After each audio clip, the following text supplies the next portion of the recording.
Hi YouTubers from my health and happiness channel. So today I'm coming to you with tips of what you need when you are traveling solo as a woman or as a person that is traveling from their state to another state or to another country. I traveled to Australia, New Zealand, and San Diego all solo by myself last year. So I'm going to really get into the specifics of all the stuff that you need, because I know sometimes people don't know, and instead of looking up all these different sites, I'm going to help you out. I'll give you all the specs. Some might be sexual and some might not be. So if you are too young to be watching this, please exit right now, okay? So let's start out by this. The most important tip I will say now in preparing for solo travel. Who the hell wants to be alone on solo travel? I mean, yes, you go alone either for several reasons. Maybe you don't have friends that want to go with you. You're in a certain age bracket where people are getting married. People getting married and you're not, so you want to still travel and see the world. Or maybe you're just someone that just doesn't want to deal with anyone's BS. You don't want to have to deal with anybody's time schedule. Whatever the case is when you're going solo, yes, you're going by yourself, but that doesn't mean you have to be by yourself. So these are ways in which you can meet people. Facebook. I use Facebook. Yes, Facebook. I use Facebook with the Facebook groups. So for example, I would find like Girl Crew Sydney, like women that lived in Sydney, right? Some of them were from Sydney and some of them were from other parts of the world, but they now live in there. I did Girl Crew Melbourne. You know, I did Girls Love Travel, meaning like finding women that just love travel. I was on so many different groups. I was in like Americans in Australia, or Americans in New Zealand, or African Americans in Sydney. You know, I was in all of these different things, you know, all these different groups, so that I could network with people. You just talk to people. You just put in like a comment like, hi, you know, my name is so and so. I'm gonna be in this place around this time. You don't want to let people know like your hotel and stuff, but just say, I'm gonna be in this country, or this country, and you know, I wanted to know on these dates if anyone is free to, you know, like show me around or just show me how things are. Even if you can say you're thinking about relocating or whatever the case is, you want to tell them that you want to know people could show you around. There's always people that are nice. Like there's some guys that are nice. Like one guy literally got on the phone with me for 2.5 hours and was telling me everything about Sydney. And he had a girlfriend. He didn't want nothing from me. He just really wanted to help me out. I had women that was like, oh yeah, I will meet up with you. I will show you around. I'm telling you right now, I was never by myself. Literally, I went to Australia twice, and only the second time was I by myself one day out of all the times I was there. Literally, I was never by myself. New Zealand, same thing. New Zealand, I was by myself a little bit, but when I was by myself, I met people on all the tours. So I was never by myself again. Like literally, you come out of your box. So I would say Facebook groups, link up with people, and in addition to that, how to date when you are solo traveling. Let me just tell you this right now. I'm just gonna give you a little hint. Honestly, Tinder Passport is the way to go to date internationally. Men here are fuckboys. Men are fuckboys all over the world. But Tinder Passport on regular Tinder, you just pay for Passport for $20. And I'm gonna get all into the specifics, but pretty much I was building relationships with guys before I even got to these places for months, okay? So that when I went there, I already had people that were showing me around. I already had people that was taking me on dates. I already had people literally that was taking off of work just to show me around the place. Yes.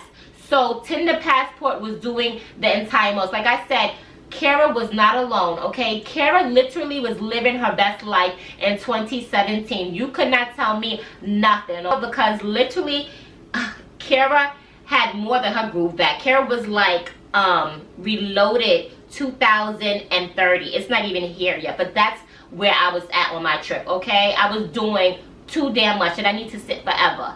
So like I said, make sure that you build connection before you get to these places. That way you are not alone and you don't feel like you are by yourself, okay? Alright, so if you are here in the US, yes, I'm from the United States, you pretty much only need your ID if you want to travel anywhere here in the US, okay? If you are traveling out of the country, you are going to need a passport. Yes, you need a passport, and you're going to have to get your passport a couple months before you travel, or you're not going to be able to travel at all. Now, in some places, a passport is not enough. Example, Australia. I I needed an ETA visa. So what that means is you pay for that online. I think it's about like $35, $40. Pay for it electronically. When they scan your passport, it'll show up. Now in New Zealand, you don't need the ETA visa, you just need your passport. And if you don't have the ETA visa, you're gonna have a hard problem getting to Australia, but you can do it at the airport. I would not suggest that. I suggest doing it beforehand because you still need to do it several hours beforehand if you are at the airport. Okay, I had two, you see this?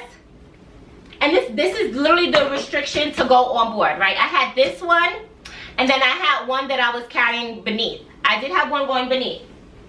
So I tried to stuff this as much as I possibly could, that suitcase, to go on board with me. Let me tell you, no. Played myself royally. I'm gonna tell you why. In Australia, it can only be 15 pounds going on board with you. Okay, yes. And they will weigh it. And if they weigh it, it's over. They will make you check your bag. And me, I was like, oh no, you're not going to have me checking my designer shoes, my designer clothes, my earrings, all my accessories, all of my wigs. Like, so I'm gonna have one wig on the whole entire trip? No, we're not doing that. So when they told me that, make sure you always have a duffel bag inside of your suitcase. That way, when they tell you that you have to take some things out because it's too heavy, take it out, because you're allowed a carry-on and a personal item. Take some stuff out, put some stuff in your duffel bag, and use your duffel bag now as your personal item, okay? Make sure if it's international travel that you get to the airport 2.5 hours before. And something else that I did, I played myself. I was trying to keep costs down of my trip. So when I went to Australia the first time, I booked my trip separately. I saved about $300. I will never do that again. Let me tell you why this was crazy, okay? So when you book it separately, I did not know that you have to get off of the plane and get your checked bags and then recheck everything back in. Yes, you had to do all of that. Now imagine that with a time constraint. How did that work? So once I got to LA, at Lax, I had to go and get all of my luggage. Then after getting my luggage, I had to go to, let me tell you this, tell me this is not crazy. I thought it was at the same airport. No, Lax is so big that I had to take a shuttle bus 15 minutes to get to the other part that's international. Make sure you give yourself like 3.5 hours, because I literally was like down to the wire, okay? So then when you get there, you know, I was fine before coming to New York, but not going there. They was like, miss, you have to check 2 of your bags. I was like, no, I only have to check 1. They was like, no, the other one looks big. So they made me, they wanted to check this bag, okay, because they said it was too heavy.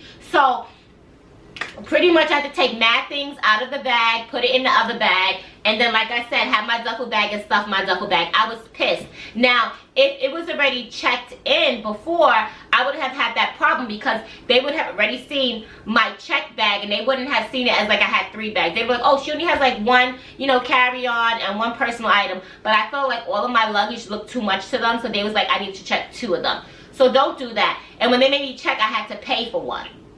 So I had to pay extra fees every time I was checking my luggage in. So when all was said and done, it ended up costing me way more than if I had just booked it all on 1 ticket, because when you book it all on 1 ticket, they take your luggage for you and they check it for you. So you don't even have to worry about that. You just literally go to the terminal and go in. But I literally had to go outside of every single thing and recheck myself back in, opposed to not even have to recheck myself in. So now, if you are going solo traveling and you are single, right, I would definitely suggest if you are a sexual person and you are a woman, I'm gonna like get back into the travel oriented stuff, bring maybe a sex toy. And when I say a sex toy, ladies, let's be very clear here. You want to bring something that's not going to cause alarm. If you're going to the UAE, right, the UAE, they're a little bit more conservative, right, than some countries or just certain places that you're going. You need to know the guidelines going there. You don't want to end up in jail or in prison because you're there with a sex toy and they're looking at you like, you know, that's not something that's allowed in that culture or it's something of that nature. It's very much so, you know, being married and all that other stuff before, you know, really engaging in sexual encounters. So me personally, if I was going to go to a place like the UAE or just any place in general, I would bring a Hitachi. Okay, why would you bring a Hitachi? Because it can be considered to be a massager for your back, right? But you can also use it for your nether regions if you are a female. So they might think that, you know, maybe you have back problems, that you have to massage your back, right? So you can bring this, and this is considered a sex toy. Would I bring a rabbit and all that other stuff? No, okay? Because you don't want to end up in prison trying to go on vacation because you're trying to get your freak on by yourself. Don't do it. Some other things, bring some lingerie, because sometimes lingerie in other places are more expensive or it doesn't look the same. So please do that. And same with guys. Bring your boxes, whatever you're going to bring. Once again, condoms, UAE, I don't know if I would bring those because you need to really check up on the laws of a place before you go. But if you're going other places, I would say bring them. As for example, with me, I am allergic to latex. So there are specific condoms that I must use that are non-latex, but they do protect you from STIs and STDs. So for me, I always bring my own condoms when I go out of the country, okay? I've never been to the UAE, but I know people that have been, so it's a little bit more conservative, like I stated before. Australia, New Zealand, I brought my own condoms, okay? Just to be on the safe side. As far as feminine products go as well with women, tampons are not universal everywhere you go. Some places don't have tampons, some places only have cardboard tampons. I like Tampax Pearl, so I would say bring your own tampons as well if you're going out of the country. If you are traveling long distance, I would say that you should bring no jet lag pills with you. There will be a picture of them above my head or to the side of my head. And those are really good. They are good up to 50 hours of flying, okay? So usually you take one as soon as you get on board, and then every 2 hours subsequently after that, and then one when you land. I am telling you right now, when I got to Australia from New York, literally, it was about like 22 hours, like 24 hours. Because it was like 6 hours to get to LA from New York. I had like a 2.5 hour layover, and then like another 14 hours to get to Australia. Let me tell you, I was like this, like, what? Literally, like, I was like a jackrabbit. Like, it was like, shake it like a salt shaker. It was crazy. I was like, where's the party at? It was like 7 o'clock in the morning, and I'm like, where the hell is the party at? Because I need to get it cracking right now. I'm lit. I'm ready to go. I got to my hotel, literally, I took a shower upstairs, and I was ready. I was literally, it was Cinco de Mayo, don't forget, it was Cinco de Mayo, which they don't celebrate there, but it was Cinco de Mayo here in the US, and literally, I was ready, like, okay, where are we going now? What am I doing? Literally, I did not sleep, okay? They literally give you all of your life and all of your energy. You will not miss 2 days because you're jet lagged. Those no jet lag pills, they are homeopathic. They don't have anything in it that's going to harm you or hurt you. But for some reason, those bad boys gave me, like, they kept me up, okay? I was ready, okay? I didn't miss a goddamn beat. I didn't miss a goddamn day. It was like, Australia, are you ready for me? Okay? So, I would say get you some no jet lag pills. Food, and food. Food is not universal everywhere. So if you are traveling solo, please make sure you bring some snacks that you like. Let me tell you, in Sydney and Melbourne, Australia, I don't know what was going on, although I love Australia and I might move there. Doritos are not universal. It took me so much to find Doritos in Australia. When I did find the Doritos, they have like a nacho cheese version. Even their nacho cheese is different than the nacho cheese ones here in the US. So I would say bring your own Doritos with you. I love Doritos. So they have no spicy Doritos. Like, they don't really like spicy over there. I mean, there's a lot of Thai food, but I'm talking about just like in general, Australian wise, without, you know, the Thai food. They don't really love spicy. So I would definitely say bring your own spicy Doritos. Bring your own Sour Powers. They don't have Sour Powers there at all as well. Bring your own Sour Patch Kids. Like, those things they don't have. So please bring those if you want those, because I was fiending for them. I did kind of get into the chicken chips. Yeah, they have chicken chips in New Zealand. I kind of got into those. They were kind of good. So I would say that. Outlets. I'm going to post a picture again. Outlets. Please bring an outlet adapter. The outlets are not the same in Australia and New Zealand as they are here in New York City or in the US. I'm just saying in the US in general, okay? when you try to charge your phone, you won't be able to charge your phone. And some hotels have the outlets as a courtesy and some of them don't. So I bought my own. I had to buy my own, and I got mine from like TJ Maxx or something like that, or I got mine from Marshall's. And yes, it's an adapter that it plugs from your phone into the adapter, then the adapter goes into the outlet. Yes, it's a struggle, and you turn it and all of that. But you gotta know where you're going to, and that way you can use the adapter for that place. Take a picture of your passport in case you lose it. That didn't happen to me, but if you should happen to lose your passport, take a picture of your passport so that you have identification of yourself. And also take another piece of identification just so that if something happens, you have some other kind of ID for yourself. Also know the UN wherever it is that you're going. Okay, know that office so that in case something happens, that you have a place to go in case you need help. Make sure you have an EpiPen when you are traveling so that if you have an allergic reaction, you don't die on travel, or take some Benadryl. Some other things that you are going to need, I would definitely say if it's going to be more than 5 hours traveling, please have compression socks. And this pretty much is so that you lower your chances of getting blood clots. And make sure that you walk back and forth I would say honestly, like every hour. You know, the blood clots are in my family, so let me give you a little logistics about me. Yes. In going to Australia and New Zealand, the bathroom all the way in the back for those flights were really, really big. So literally I was doing jumping jacks inside of the bathroom. I was doing squats. Look, I was doing everything I could to make sure that my ass would bring it back home, bring myself back to New York City. So, and I'm still here. And I went to Australia 2 times in 2 months. So I think I can definitely do that for a long flight. If you're going to be going on a long flight, I would say bring some music, but they do have a lot of movies that you can watch. As for me, I didn't really sleep much, but they do have a lot of movies you can watch. Bring some music, bring something to do if you want to do paperwork, bring all of that. It's very quiet and relaxing. Anyway, so those are my tips on preps for solo travel, and see you later in my next video.